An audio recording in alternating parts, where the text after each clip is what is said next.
Welcome, everyone, to the Nerd Journey Podcast, episode 103. We are joining you every week to talk IT career progression and bring you the advice we wish we'd been given earlier in our careers. I'm your host, John White, at BJourneyman on Twitter, joined by my co-host, Nick Cordy, at NetworkNerd_. Hey, Nick, how's it going? Doing great, John. Just finished a nice hot cup of coffee, as usual. We are pre-sales technical engineers with backgrounds in IT operations. We hope our career discussions will be vendor neutral, relevant across disciplines, and remain timeless. If you're enjoying our content, please drop us a positive review on Apple Podcasts or wherever you subscribe. And if you want to get in touch with us, tweet or DM at Nerd Journey. Ultimately, we're just two nerds on a journey. A journey to virtual enlightenment. So let's take a trip. Awesome, Nick. Hey, so we're closing out the year, episode 103. And what better way, we're over 100 episodes now. What better way to close out 2020 than to talk about something that we talked about in the very first episode that we recorded. You're joining VMware as a solution architect. No, solution engineer? No, sales engineer? Solution engineer, yeah. Okay, great. I've been away from VMware so long now that I miscapitalize it. Capital V, capital M, capital W is how I spell it now. That really hurts, John. I want you to know that. Yeah, I know all the soft spots. I know all the soft spots to cause harm. Yeah.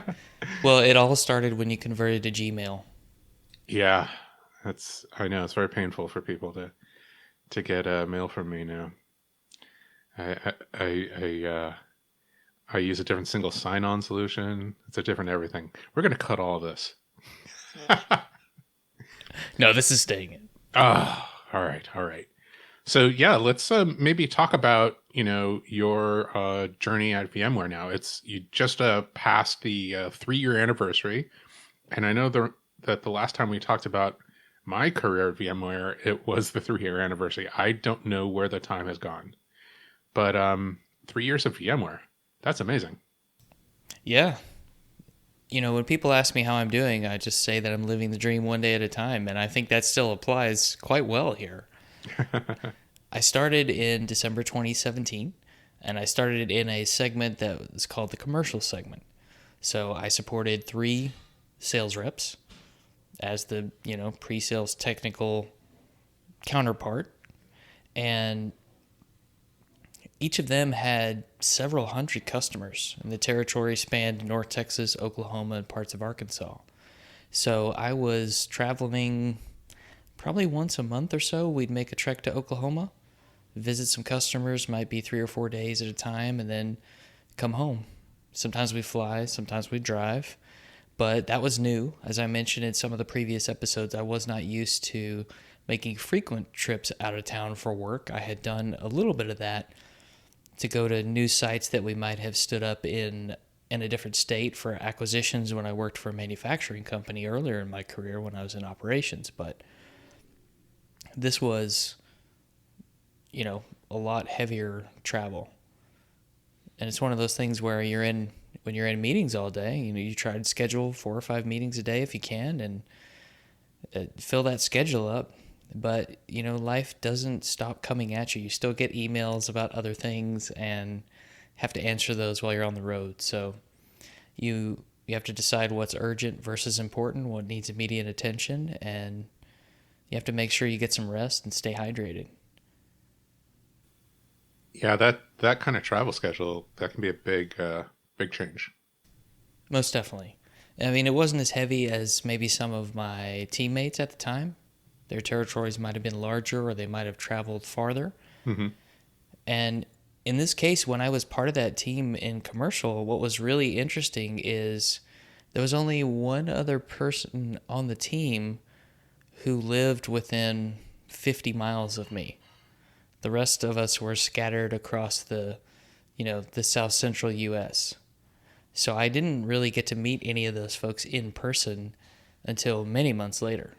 I just joined this call. We had video calls, team calls, but there was no, hey, team meeting, come meet everybody in the office. That didn't happen. It was log into your computer the first day at home and go meet with customers. And when you're not, you'll be at the house. Or And there's a I VMware office in Dallas if you want to stop by. I bet at the time this was pre-COVID, so probably it was mostly camera off, or Yeah, was it a camera on team? I I think it was a little bit of both. Mm-hmm. I'm trying to remember if this was before we switched to Zoom internally. Because I feel like we weren't using Zoom the whole time I've been here.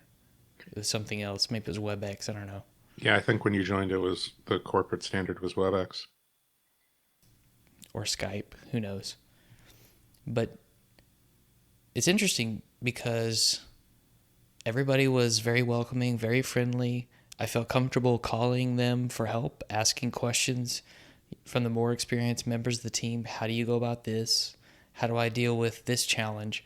Much like you mentioned in your 1 year reflections on Google, it takes time to learn the organization.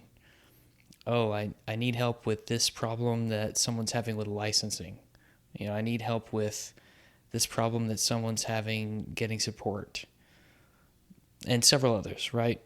Process oriented things that you can only maybe know from doing it a couple of times within the organization. A little bit of that tribal knowledge. But what I really liked about the role is it was very dynamic. Much like teaching math in my previous life, much like working the help desk, no day was seemingly the same. In that commercial segment, we wouldn't necessarily talk to the same customer that often. Maybe the biggest ones, the top customers, maybe once a quarter, maybe a little bit more often than that. But some of them, I might have only talked to them once or twice, and that's it. And and so you may or may not have a lot of time to do a ton of research and prepare for those meetings. Yeah, if you have three reps with several hundred customers each, maybe there's the top customers that each one is dealing with that you have the time to build up some relationships with, but mostly it's probably a lot of it going in cold. And when we say top customers, we are likely referring to the fact that they own more of our software. Yeah, I when I say top customers, I really mean the customers that are top is in engagement, right? Because they're either super tight with the company, or they're making a big bet on the technology in the future, or thinking about maybe making a big purchase. So with more of their budget at risk, they want to vet the solution a little bit more. So a lot more discussion. And it wasn't always this particular scenario, but a lot of times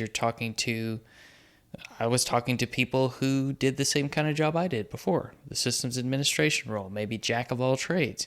It didn't mean that there wasn't a separate team for different functions under the IT umbrella, but sometimes it was just a small 1, 2, 3 person shop that we would speak to. So it was always interesting and definitely relatable. Easy to relate to what those folks were going through, the pain points, the challenges, and I enjoyed it quite a bit. But it was fast and furious, I have to say. And like I mentioned in some of my previous reflections, work-life balance was definitely off for a little while. Trying to get that figured out with the travel, making sure that you're responsive to your customers if they have questions or problems that need addressing, making sure you're responsible to the people you support internally. I had sales reps that I supported. I worked with technical specialists that I would need to bring into conversations at times. And knowing when to bring those people in to the conversation and how to work with them the best way and how they should support me were all things that had to be figured out. Now, it was about February 2019 where I made a transition from this role in the commercial segment to what we call the enterprise segment, which was more along the lines of what you did pretty much the whole time you were at VMware. I just happened to do it in the Dallas-Fort Worth area. So I moved from supporting 3 sales reps to supporting 1. And I moved from having probably almost 1,000 customers to 3. Now, these were different customers. These were customers that were oftentimes global companies Right. with technology teams in different areas, with different problems, different infrastructure, oftentimes didn't talk to each other. And even within the geographic dispersion, there might be a deeper segmentation between teams. And so it's, in my mind, it's like a lot of customers in one, and we just call it this one big company. Yeah, sometimes companies will have different business units that operate independently from each other, making their own decisions on technology. Yeah. And so you have this, when I initially got into this segment, I just thought, wow, 3 customers, how am I going to stay busy with that? And I remember talking, because I switched to supporting a new rep. I switched to a new team of peers. I switched to a new manager. So you can probably see how all this started playing out in the podcast episodes if you're paying attention and have listened to some of those. It reminds me of the Geek Whisperers episode where they talked about if someone actually knew what was going on in their lives at the time they recorded the episodes, they would get why the episode came to be. I totally get what they meant now. Because some of it was, let's talk about some of the things we're actually going through and see if we can help somebody else. And it ended up helping us along the way. So I had a new boss. I had met him before, and 3 customers, help me understand how that's going to keep me busy. He said, well, some weeks you're going to be focused on just one customer. Probably they're going to have enough to keep you busy. And I'm just thinking, that's not possible. It is. It definitely is. When you work with all those teams, you may have 3 or 4 meetings in a week and not talk to the same group of people. And the group of people that you're talking about within this big organization may never talk to each other. Right. Very possible that you might be the glue that connects those people. Mm-hmm. Oh, hey, have you talked to so-and-so about, because they're having this problem too. Sometimes it's helpful there. I didn't have to travel as much. Oh, that's interesting. In terms of out of state. Mm-hmm. My customer, most of the time I'm making visits with people in the Dallas-Fort Worth area. 2 of the customer offices I visited the most were, 45 to 50 minutes away. One of them would require out-of-state travel every now and then to go to the headquarters, if you will. So it was less time away from home, which I liked. Mm-hmm. But still, there were days where I was gone all day. I wasn't at the house. Had to plan a stop in the middle of the day to get something that wasn't complete junk. If you remember from the Randall Cook episode, we talked about how to get yourself ready to go through a drive-thru and not select something that's complete garbage. Well, I definitely had to go through that exercise, and I was intentional about it so that I wouldn't get that after lunch drop, and in a 1 or 2 o'clock meeting, I can't think. That's bad. So it was a little bit different team dynamic. So the new team, interestingly enough, all local to Dallas-Fort Worth except one that was in Austin, but would come up here for customer meetings pretty often. And we had an office here in Dallas, and my manager was in Dallas instead of in a different city like before. So he liked to come into the office a couple times a week, if not more. So I started coming into the office as well to spend FaceTime with him, FaceTime with some of my peers. And I found, again, a different dynamic, right? From totally remote to most of the team comes into the office. Not everybody, but some. So I'd hang out with them. A lot of the extended team, most of the extended team is local, and they would come to the office as well. So again, spending some time with them, we might have meetings, internal meetings at the office to plan things. We might have customers that came to the office for a visit, some kind of technical deep dive session. We had a place to host those if needed. pre-COVID, of course, not happening right now. But the amount of resources that I could pull in to help me have discussions with customers or help me with a challenge seemed to go up in the scenario where I have these bigger customers, which is good and bad because it's good from the standpoint of you have the help you need. It's bad from the standpoint of then you have to think about, okay, when do I engage this person? How do I make sure I'm not wasting their time? How do I make sure I put them on the right task for the right reason? Because they're not just supporting me, they're supporting maybe 10 of me or 15 of me in some cases or more. And I think that in this segment, it feels like things are a little bit more pressurized at times, just because we might talk about a specific problem or how to solve it with a customer many times before deciding on, okay, this is the path forward. And we might have to meet with many different teams to get an agreement on that path forward. Whereas, in my previous role, maybe that's just a one-shot thing. Maybe it's just a couple conversations. Or there's this long, or we need to do a proof of concept that takes a little bit of time. And then you start meeting with people who are higher up in the organization and helping to shape the technology strategy and talking to them about what their plans are and how it's going to drive the organization forward. And if you haven't talked to those people before, it's a little bit daunting if you don't know how to communicate with folks at that level, because as you go up the ladder in technology management, business management, they're thinking on a different plane. And if you're not used to thinking and communicating on that plane, kind of like Brad Tompkins' journey that we talked about, it's going to be tough.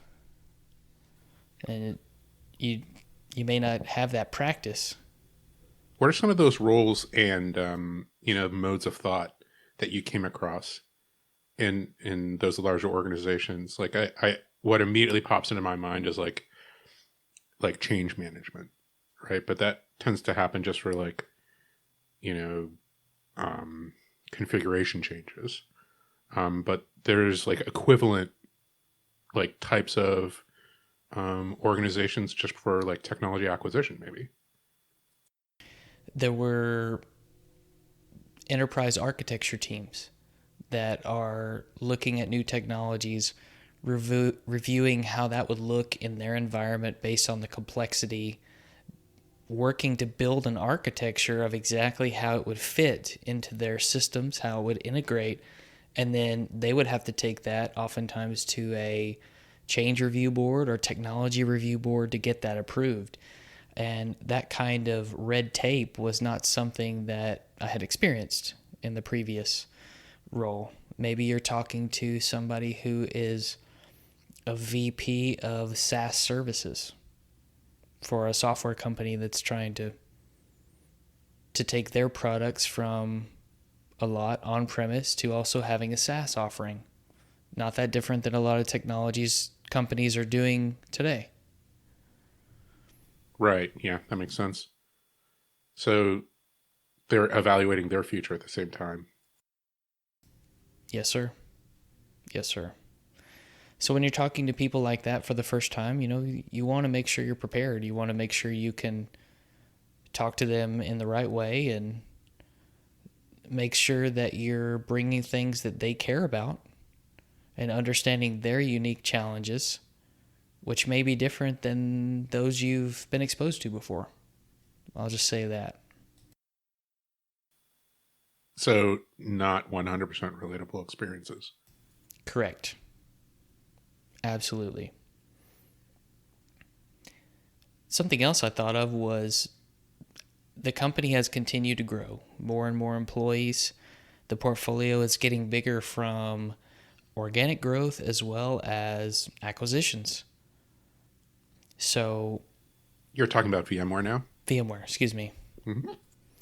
And as a technical generalist, which is where I operate, that's more stuff to learn, more stuff to know about, more stuff to educate customers about, more problems to solve for customers. And as we discussed before, there's no way to know it all. Impossible. More specialists at your disposal to help with those conversations, to learn from.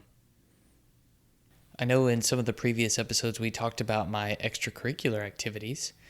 So I am still the co-leader of the Dallas-Fort Worth Spice Corps. Again, technology generalist group here in Dallas-Fort Worth. We've been meeting virtually since COVID hit. Nice. We've done pretty well with quarterly meetings. I missed the Q4 meeting. Shame on me. Just too busy. Couldn't do it. Anyway, hope to get that back up and running in January or February. I will say that I've been a little bit more involved in VMUG. Both of us have. You and I did a presentation for a VMUG event not that long ago. Oh, yeah. A Nerd Journey presentation. Career. And I've done a few on the extensive guide to using VMware documentation like a pro. Become pretty passionate about that. And Nice. that's been fun. I was able to do a presentation for VMworld this past year. Co-presented with a guy named Mark Foley. That was fun. Obviously, we're still podcasting. I still try to write blogs when I can. I want to be able to hit the once a month mark, but that hasn't always been the case. I did drum up a series on Azure and Azure functions and tons of observability. So I tried to teach myself something new, an integration with a VMware product while also learning something outside the bubble. Nice. That I think it's important to get outside the bubble. You know, we can get opinions and points of view from our internal colleagues, but go play with some of the other tech that's out there and see what the integration points are so that you can speak to it. I think that's important. Yeah, that makes a lot of sense. And it's been fun tinkering. I've enjoyed it. I need to get back to continuing that series. I actually went with Azure Serverless because around the time that COVID hit, all the low-cost VMs were not low-cost anymore. Oh, really? Like the free tier was completely taken. Oh, wow. So, serverless functions, those are, pay by execution time, which is almost nothing. But I got some experience writing some code, working with a Git-like repository inside of Azure DevOps, so Azure repos and some CI/CD pipeline stuff. Not an expert by any means, but I got to tinker with it, and it's opened my eyes to different things. It's really fun. Oh, very cool. I know I spent many a weekend during COVID messing around with that. I joined a meetup group or two. There's a DFW Azure user group, so I listened in on one or two of those. That was pretty fascinating.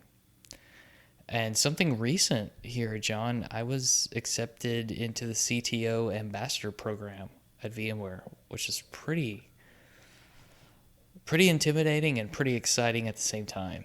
Oh, that's amazing. Congratulations. Think of it as this part-time job that you get to do in addition to your normal work. Oh, But great. you get to work on these initiatives that might be focused on partners, customers, or incubating some new technology out there. And the people you get to work with are some of the most brilliant people you're going to meet.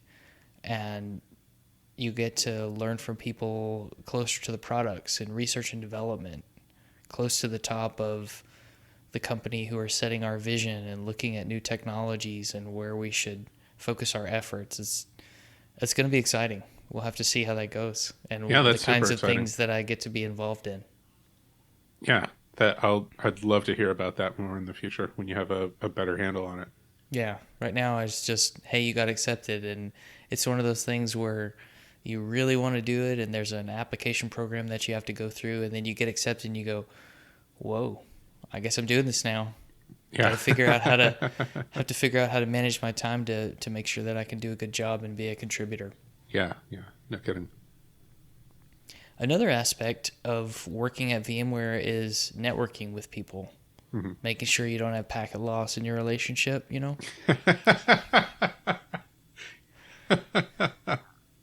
Nerd alert. Yeah, yeah. No, but seriously, you meet so many different people, right? I worked Hmm. in the commercial segment, and so I met all these people on an extended team. I'm in enterprise now. I met so many people on this extended team. You know, I've still had contact now and then with former customers. Hmm. Watch them move on to other roles, say congratulations. Interestingly enough, I got an email this Hmm. past week from a guy who was my CDW account rep when I worked at a manufacturing company. It had to have been sometime between 2007 and like 2015 ish Hmm. when he was the rep, and he now works for VMware. Isn't that Seriously, funny? Yeah, that's small world. hilarious. Small world. Did he like just join and reach out to you, or? No, he saw something I posted about the podcast actually. Hmm. He's like, I recognized your name from when you worked at Anchor Fabrication. I'm like, I totally remember you. Yeah. So we're supposed to do a one-on-one soon. I'm excited about that. Catch That's up. awesome. And one thing I've been doing from a networking perspective is since we do podcast about career, when I talk to my customers, I like to try and encourage them to get out there and do community participation. You know, if Hmm. they're doing something really exciting in the technology space, which most every one of them is, and it's leading to growth in their skill set, I try to encourage them, hey, you should, you know, put in something for this VMware user group call for content. I'll even help you write the abstract. Hmm. Hmm. So I like to do that. And as you know, my approach to writing the abstract is get one out there and then figure it out once it gets accepted. Too funny. And some of the things I've been thinking about are mentorship. When I first started with VMware, I had a dedicated mentor on the team. He was a senior member of the team, had been there a while. I actually was taking over for him in this particular territory so he could support a different set of customers. And I remember him telling me that, you know, he was happy to help me in any way he could. The deal was he'd give me unlimited texts and phone calls for 6 months. After that, it might be a little more limited. But it's somebody that you can talk to that is still kind of a peer. It's not your boss. You Right. know, if you want to ask them something that you're not comfortable asking your boss, it's a good opportunity to do that. And I really enjoyed that kind of helpfulness, and I thought, well, I'd love to provide that help to someone else.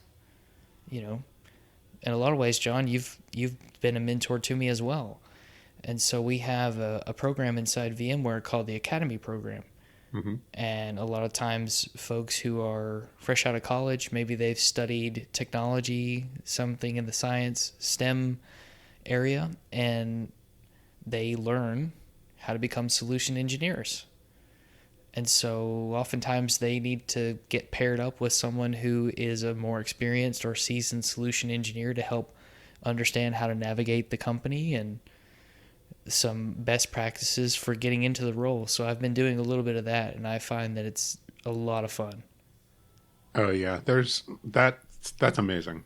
Like always giving back, especially to young people as they're coming up.